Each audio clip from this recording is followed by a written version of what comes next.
Hello, everybody, and welcome to Todd and Shane's Cloudy Podcast, episode 451, recorded live Wednesday, February 19th, 2020. And it occurs to me now, as I say 451 out loud, that last week when I said 450 out loud, you're like, we should have done some sort of a milestone for 450. And I said, I tell you what, Shane, let's do it next week for 451. And then it evaporated from both of our memories. Well, these are the lost episodes anyway, so it doesn't really matter. And to be fair... Go ahead. I was saying, to be fair, we've restarted this episode like 17 times already, so we could just start again. And so it's the lost parts of the lost episode. I see where we're going there. I have news on the front of the lost episodes. I have published 3 of the lost episodes in the last day or two. So I've gotten on a kick. I've got some work that I'm avoiding. So my office is spotless. Everything's good. Car is clean, and podcasts are being published. So I've got 3 of those out. I'm only 4 so behind, and I've got some produced, but I haven't published them because I didn't want to publish like 6 in a day, because then they all just. So I'm doing like 1 a day or 1 every other day for the next week or so. But yeah, getting close. And what kind of work are we avoiding? Is it some PowerShelling? Is it some SharePoint on-prem installing? So there's some of that. So that's funny. I don't have it in the notes, but yeah, I had to help a customer put a patch on an on-prem server a couple of days ago, and. You know, I provided value. I don't want to say the wrong thing here, but there were problems, which is why they called me. And the solutions didn't come as quickly as they used to. You know, I'm not a young man anymore. I had that birthday here a month or so ago, but I just haven't been patching SharePoint servers as regularly. And just some of the stuff took me longer to get. You know, I opened up the file, and it just took me a while to get back into my Zen file reading. I can totally buy that. It's, I think I had to look at a 2010 server a few months ago, and I was just like, I remember this.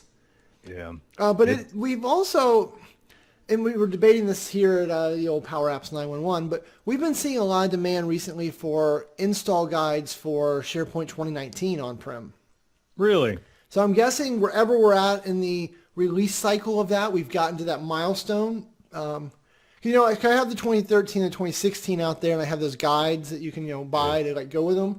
Yeah, and I would say about once every couple of days for the last month, we've been getting requests for, when are you going to do a 2019 version? And I'm like, I'm not. But so wherever we are on the on-prem cycle, it's now for that next wave of people who were, always afraid to be the first to install it. They're starting to come right now. So. Yeah.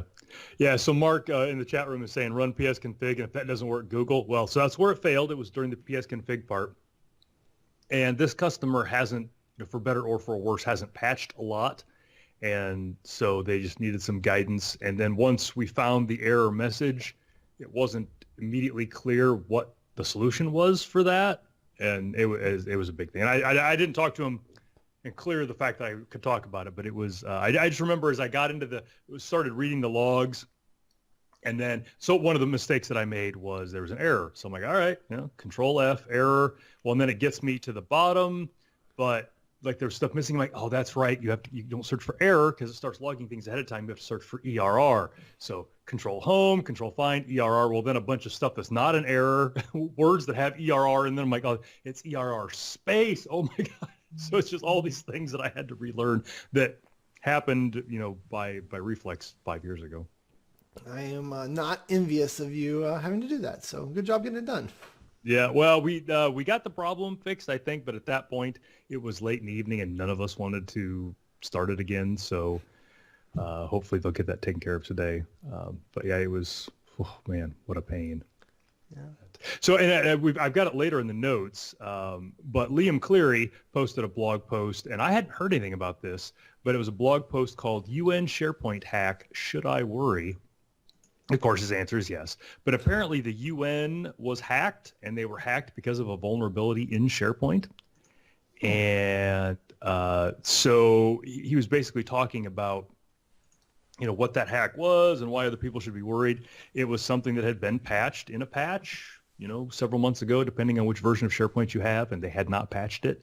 And it essentially let the bad guys, they were able to run commands as one of the service accounts, and then were able to get user accounts from that and passwords, and basically just did, whatever they wanted to till they got bored.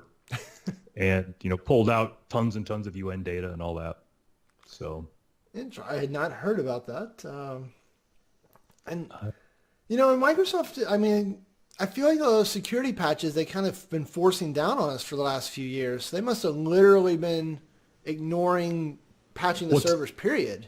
Yeah, taking deliberate steps to keep the Windows Update version of the security patches to come through. Yeah, I think that must have been what they were doing. Which, I mean,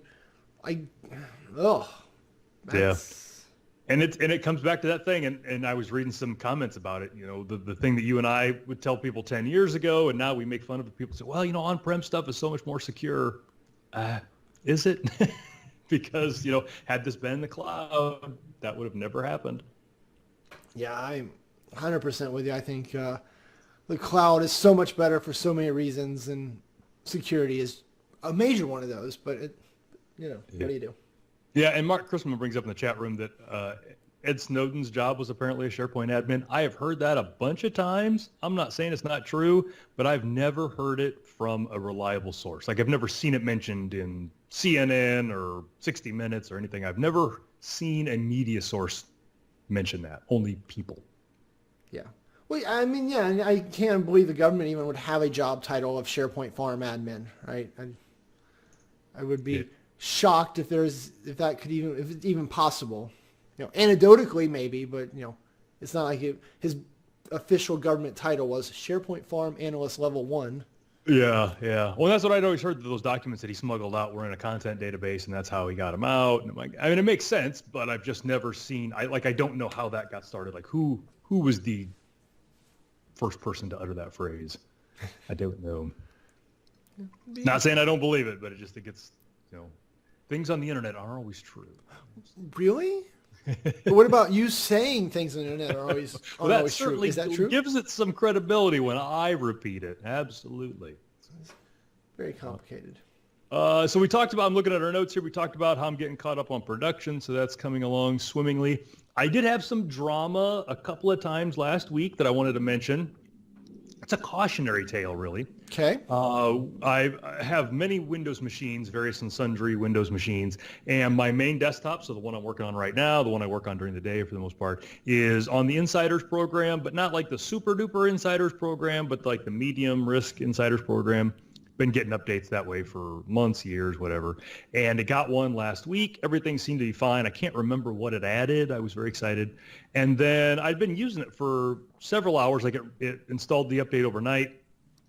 And then midway through my morning, I was watching Twitter, and one of my friends on Twitter, who I wish I would have noted in here, had mentioned that OneDrive was broken on his Windows 10 box.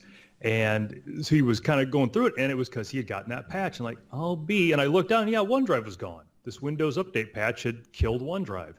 So I looked in Task Manager. OneDrive was running, but it wasn't running the way that it was supposed to. Like I looked at another machine, and the processes weren't right, and the parameters weren't right, and all that. So I tried to fire it up manually. No bueno. It gave me some error about a newer version was installed. I had to uninstall it and do whatever. And I'm like, I just don't have time to fight all this. So I reverted my system back to pre-update. Everything was fine. And that process worked really well. Like that patch itself sucked, but the reverting process met and exceeded all expectations. It only took 10 minutes maybe. I mean, it was a really fast process. And as far as I can tell, there's no collateral damage. We will come back to that. So went out on Twitter and looked around, sent a tweet to the Insider folks, so that they would know, send some feedback and all that. And everything was fine. OneDrive didn't lose anything. And before I did all that, I tested it. So it broke OneDrive Consumer, OneDrive for Pleasure, and OneDrive for Business. So I dropped files and all the different things to see if they would sync, and nothing would sync either direction. So it was confirmed broken. So got everything working, started working. Everything was fine. Told the Insider folks, they're like, yeah, we've gotten reports of this. We're looking into it.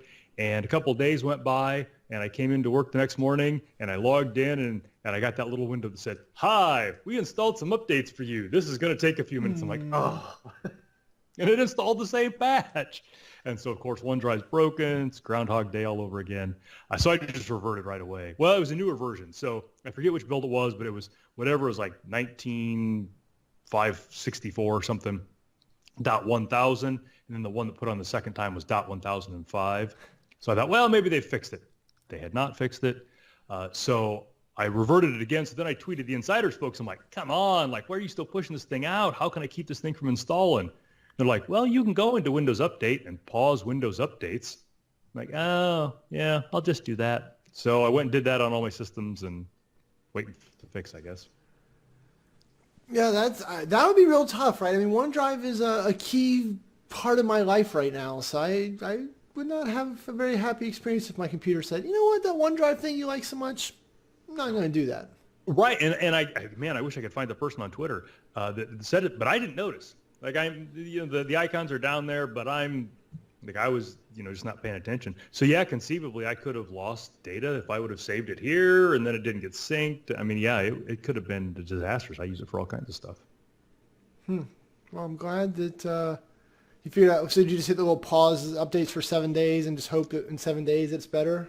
Yep, that's what I did, and I'll keep looking around. And as far as I know, they still haven't pulled it. And I noticed a couple days later, Hans Brender, the OneDrive guy, he had a couple blog posts on it that it was broken, and yeah, it's a thing. It's not just me being dumb.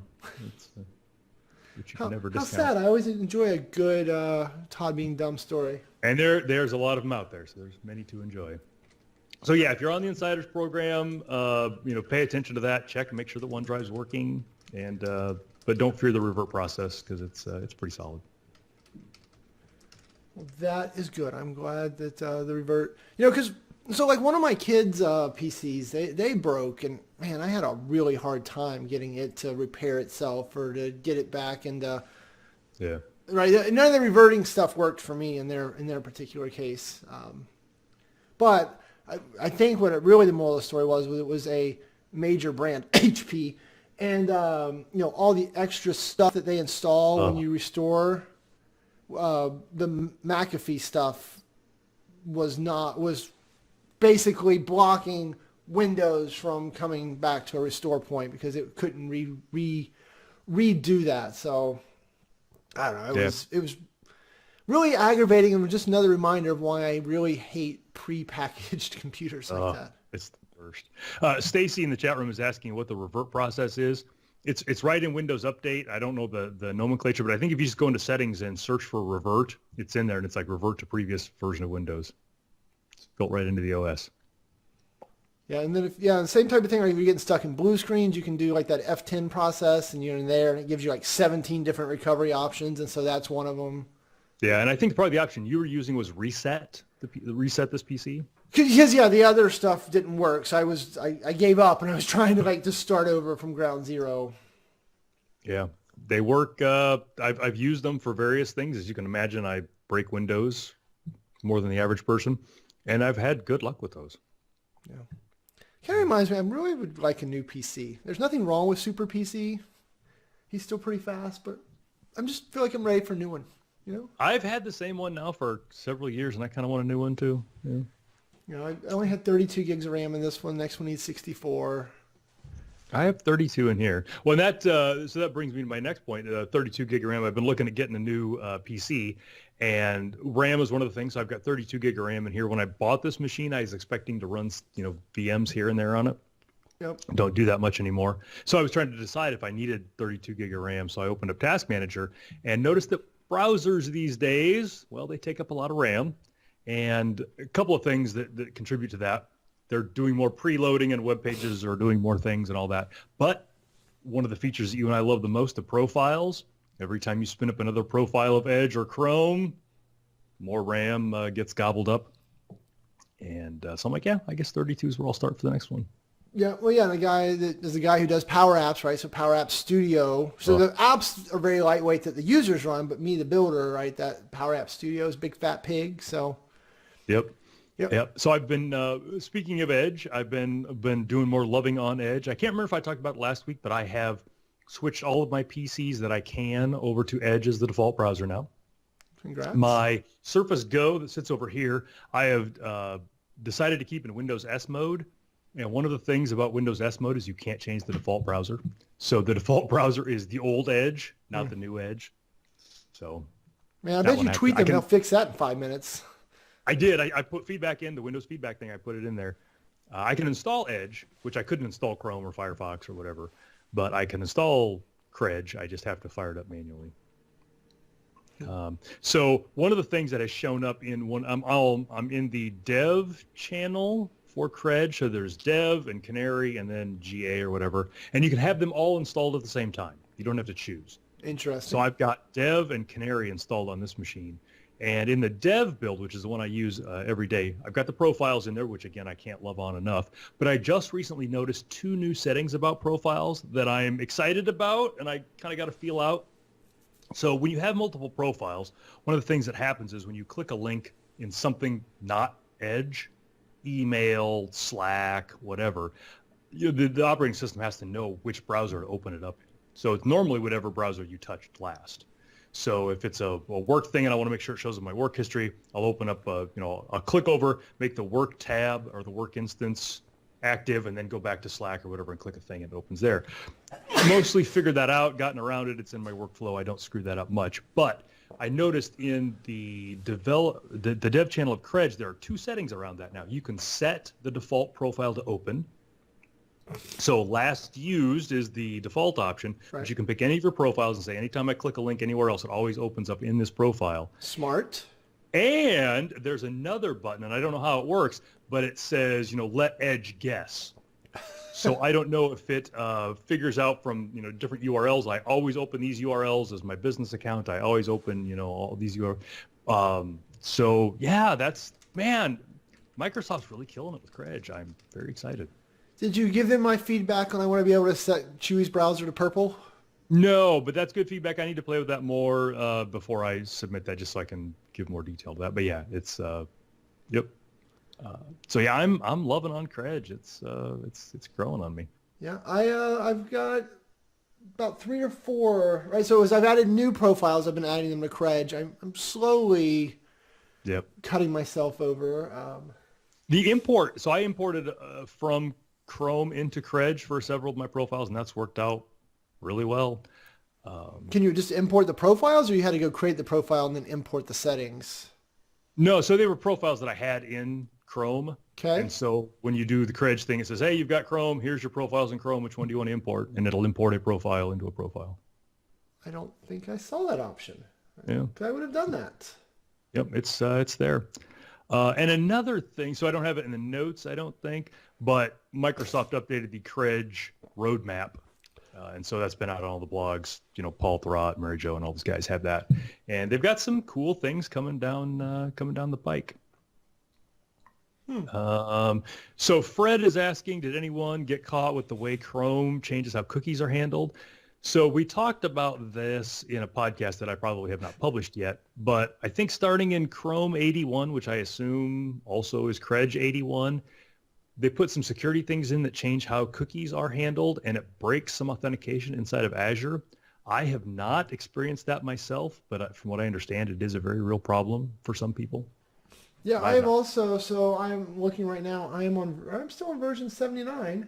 But yeah, I have not had any issues. So. Yeah, not that I've noticed. And so I think the symptom of that will be you can't log into something. They changed how cookies are stored or handled, so keep your eye out for that. But yeah, so Edge, and I've got a blog post about, and I think I talked about this last week, but I'm going to reiterate because I've learned some more. One of the other things I really love on ChrEdge is this app support thing. So last week, you and I talked about Teams and how you can install the Teams app so we can have multiple instances of Teams going and all that, and how I use Teams name in vain like 80% less because it's just like that fixed almost all of my complaints about Teams. Not all of them, but most of them.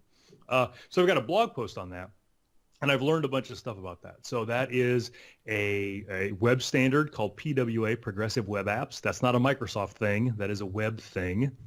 And there are a bunch of so a bunch of Microsoft things support it. OneDrive, OneNote, Outlook. I mean, there's a whole bunch of them that support being installed as a web app as opposed to a full app. But also things like Wikipedia, Slack, Disney Plus. So all these, it just being a regular web standard, all these other things support that as well.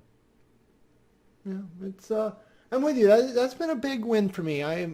currently have Teams over here. So when you talk a whole bunch like you just did there, right, I'm able just to switch over and Something more interesting. yeah, chat with other people in Teams in my other window. Yeah, the pinning of apps is borderline brilliant, right? It just makes so much sense, and it works so.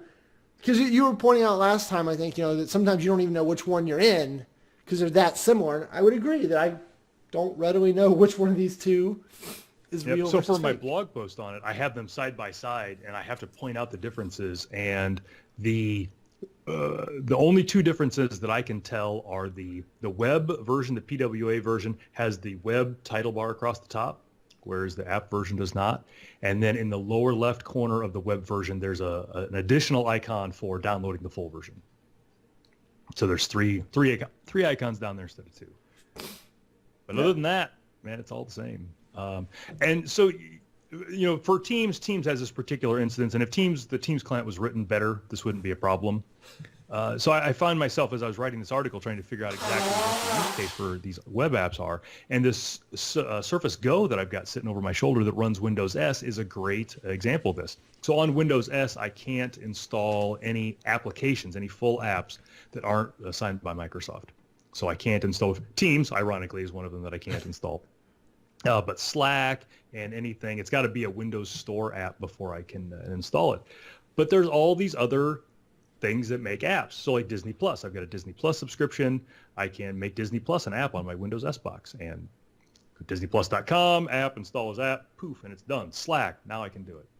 It's really, yeah. And the great thing from a security standpoint is these apps are run locally, but they're downloaded from the web all the time. So there's nothing to infect, and they get updates, and yeah, it's I'm a fan. It's worked out very well for me. And I think you're one of the few people in the world that's still rocking Disney Plus now that Mandalorian is not releasing new episodes. Is that you guys using it? So we've got the package that's got Hulu and all that other stuff. So we're splurging for what the $12 a month deal that comes with all the other shows. So and so that's something you and I have kicked around, the idea of doing another cord cutting episode. Yeah, I think we should do that once we get caught up, and I think we should maybe send some tweets out and see if people are interested in it. But just this last week, two shows that we watch here in the Clint house started back up, Homeland and Outlander. And I could not have been more happy to give people more money. So I went into YouTube TV, which is, the cord cutting thing that I use. And I'm like, hey, I want to add some stuff. I checked 2 boxes and hit OK. And poof, within seconds, I had YouTube TV and stars. And I assume that when those shows are over, it will be as easy as going back in and unchecking those 2 boxes, and I will be unsubscribed. Yeah.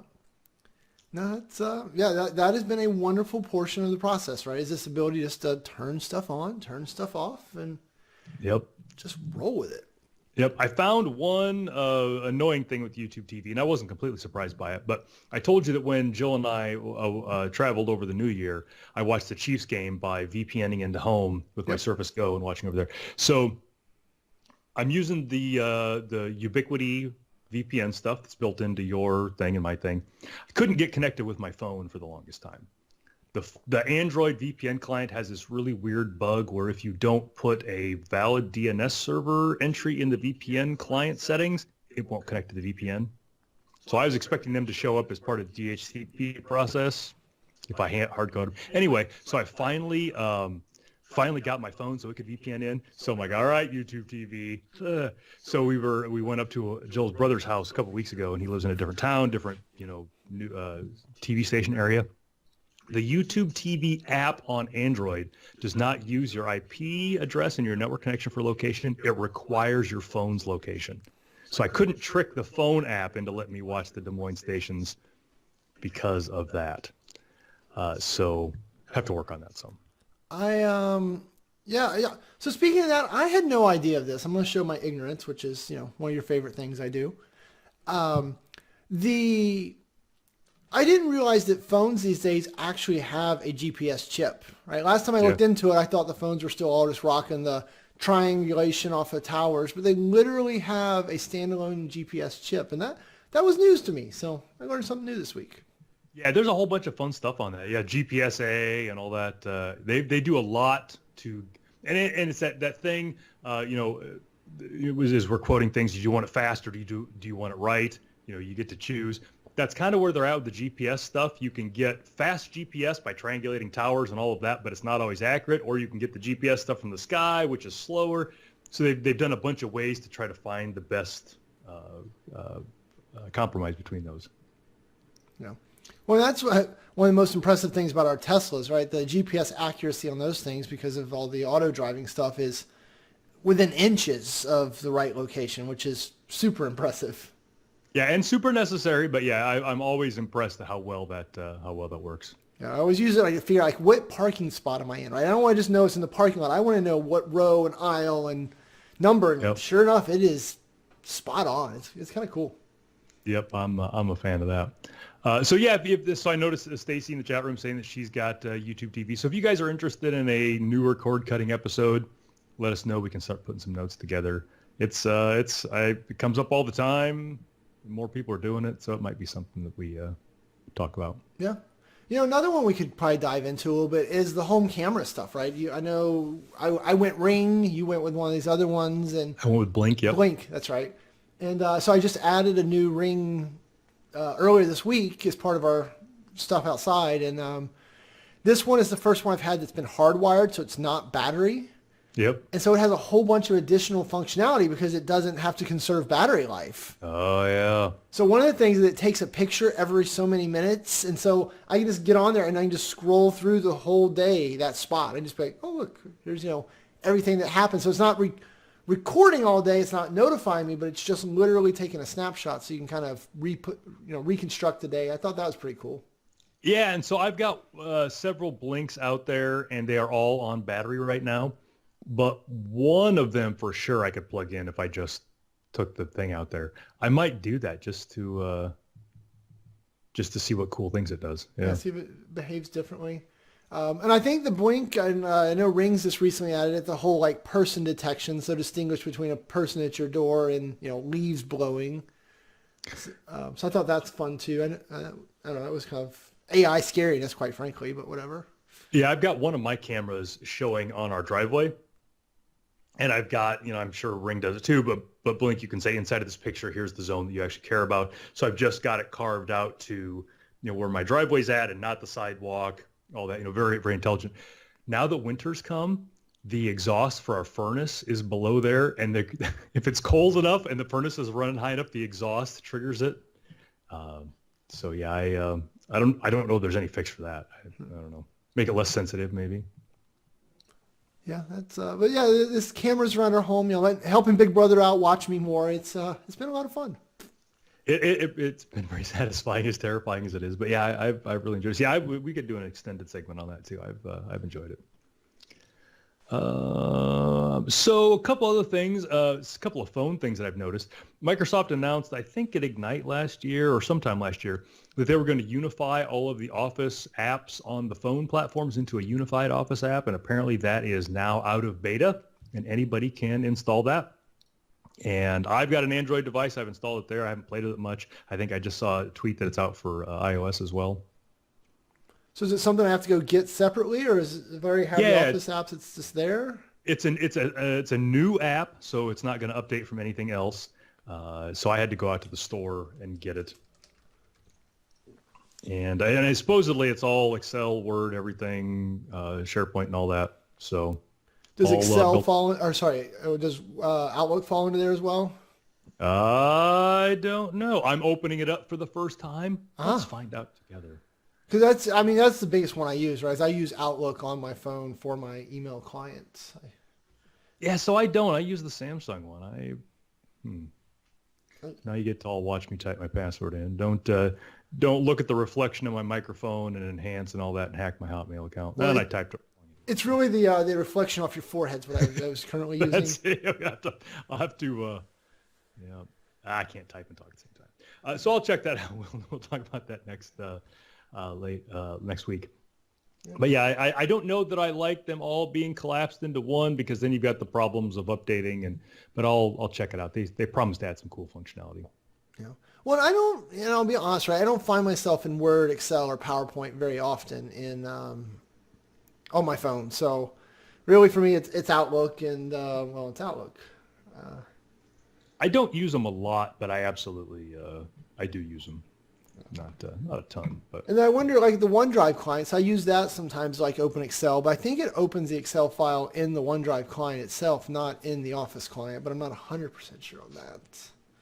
On Android, I think that it does because I have absolutely. So there's a couple of Excel spreadsheets that I update once in a while that are in OneDrive that I know that's where I found them. But now I just go into the Excel app and and they show up in the recent files in there. Yeah, it's usually, one of my duties is soccer team treasurer, right? I'm always counting the numbers and yelling at people to write me more checks. So That's it's one of the places where we still write checks. Yep.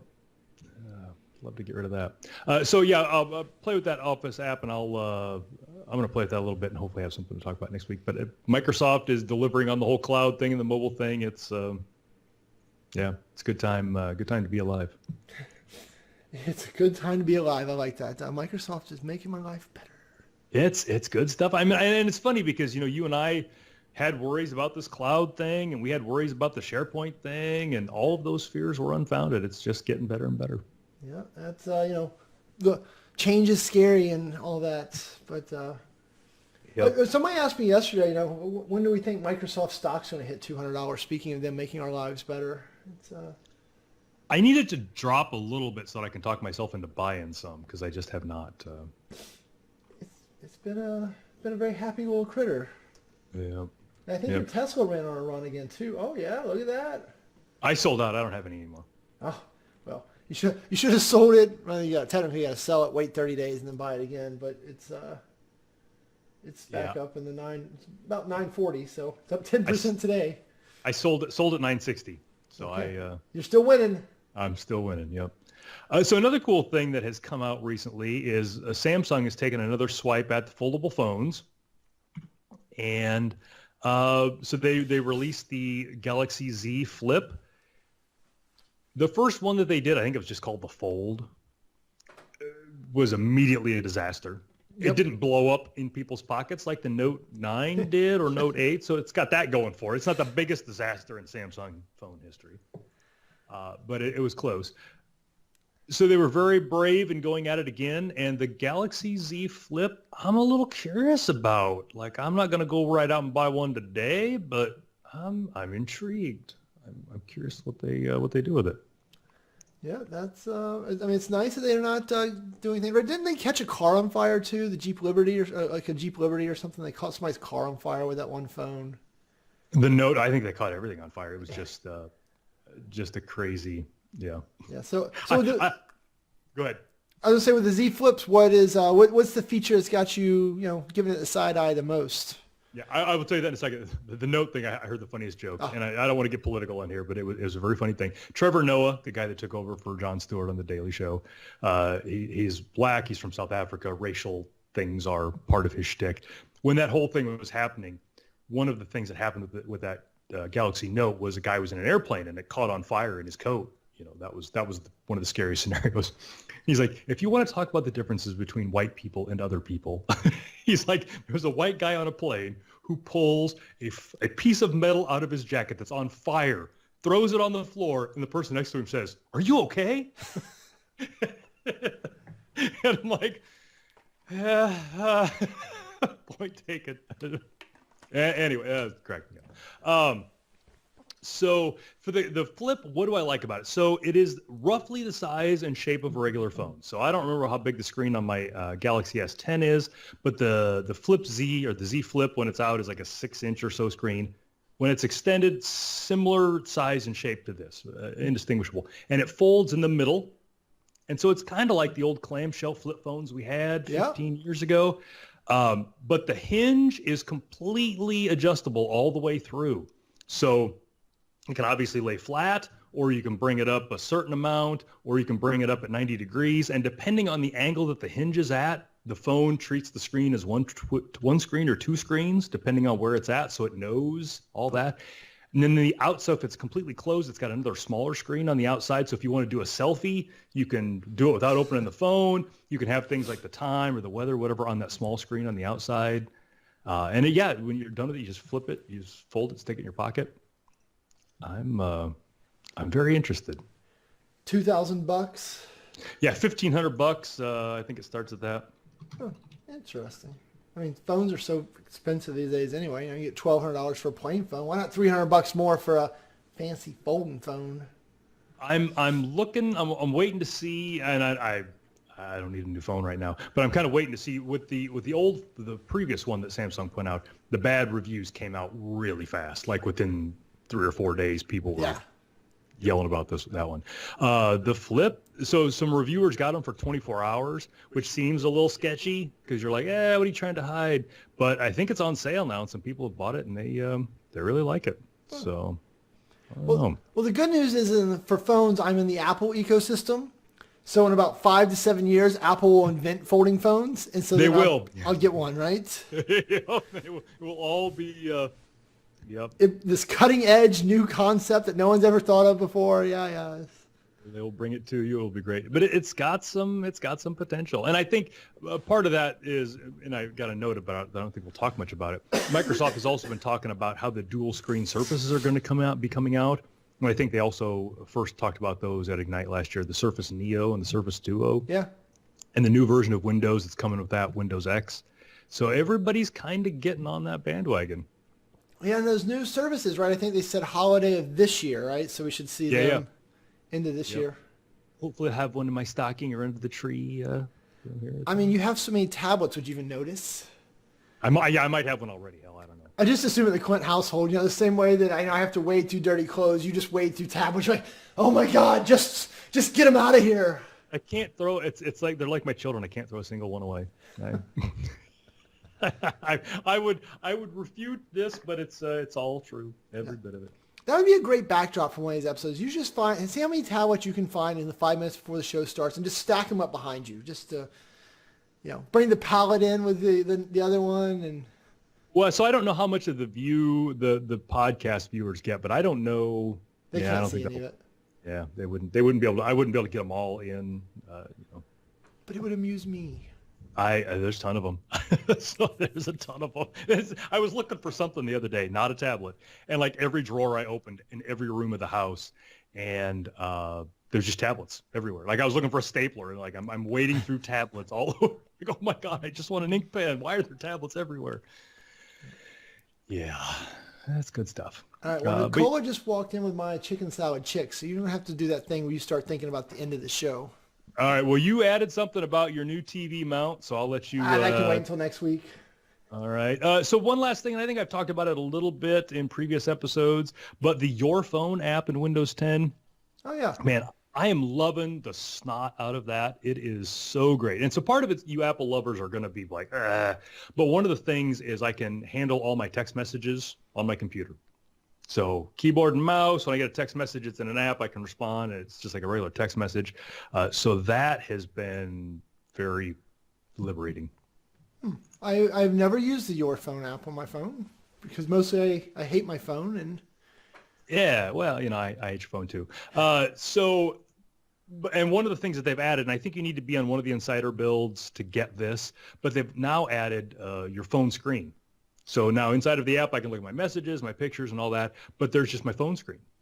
And so there are some apps that don't have, they're cloud apps, but don't have PC things and all that kind of stuff. So now if it's on my phone, I can just control my phone screen. And it's even smart enough now that there's a setting where I can say shut off the phone screen itself when the computer is looking at it, so it saves battery life if it's in your pocket or whatever. And is this a Samsung or a Android only thing, or can I play with this? Yeah, So the Your Phone thing, I think it works with Apple devices. I don't have any, but I'm going to try that as soon as I eat my food, I think. Yep, and they also added the ability to make calls on your PC through your phone. I've not gotten that to work. I can't. It uses Bluetooth somehow, and now it's it might work now. And I've just not been brave enough to try that yet and get it working. But so I have this app up all the time. It is just my only complaint about it is that a phone can only be attached to one PC. So I've got to connect to my desktop PC, which is where I'm at most of the day, but I can't connect it to my laptop, which kind of stinks. Your laptop or one of those 7 tablets that you use, right? And my Go, all that. But yeah, I'm a big fan. So if you haven't checked out the Your Phone app in Windows 10, it's really good. Well, in talking about the text messaging stuff, I will tell you I got a new update for the car last night, and it claims to have added that back. Yep. So we'll see. Yep. I've got that. It works a lot of the time. It's not been 100% for me, but it's been better. So it's, and for those of you that don't have Teslas and follow this like a religion, now the car can, when it's connected to your phone, read you text messages that come in, display them on the screen, that kind of stuff. You know, my Windows phone did, 10 years ago. Yes, and as cars have done for many years, this is not new news. Yeah, and I still think that the Windows Phone software for dealing with a car is the best software that I've still ever interacted with. Yeah, so back when that was, so I had a Windows 10 phone, it had the Cortana stuff, or I guess it was Windows Phone. I don't know if it was Windows 10 yet, but Cortana, and then I had a Ford that had the Microsoft-based MySync.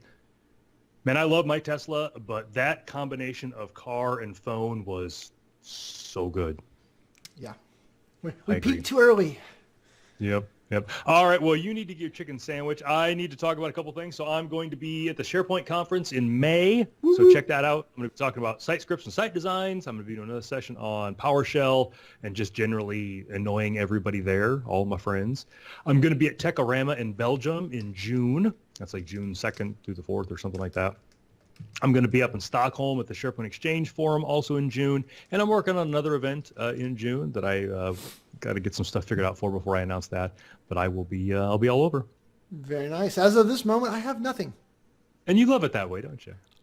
I kind of do. There's one event out there I would like to go to, but if it doesn't work out, I will be grumpy and happy all at the same time. Well, for anybody who knows who he's talking about, go ahead and hook him up so we can. And as always, if you've got a user group or whatever and you want one of us to talk at it, give us a shout. We're open to that kind of thing. Oh. So, all right. Well, I don't want your chicken salad to get hot if it's cold or cold if it's hot or however. Hey, Chicken Salad Chick, if you guys have got one around you, it is spectacular. So it's a new chain that's kind of working its way around the country. Spectacular. So make sure you go try it out. Yeah, I have a hard rule. I won't eat anything with the word salad in the name, so I don't. It's not for me, but I assume I understand other folks like it. So. Well, chicken salad is, chicken and mayonnaise. I don't eat mayonnaise. I don't think I knew that one. I do not eat mayonnaise. I don't eat many sauces, but mayonnaise certainly not. I'm real sad for you right now. I mean, I'm doing okay. Don't feel bad for me. I got plenty of meat on my bones. I'm living a happy life. So don't feel bad for me. More mayo for the rest of you. There you go. Yeah, that's like me not eating cheese. People are like, oh, it's so sad. I'm like, really? It's unhealthy. It's just fattening. Why is this bad for me? I don't eat cheese. Yeah, generally happy guy. So, well, everybody, we will see you next week. Shane's salad is waiting for him, and we don't want to keep the salad waiting. And hopefully there'll be some more podcasts showing up in your YouTube and all that this coming week. Thanks, everybody. Bye, everybody.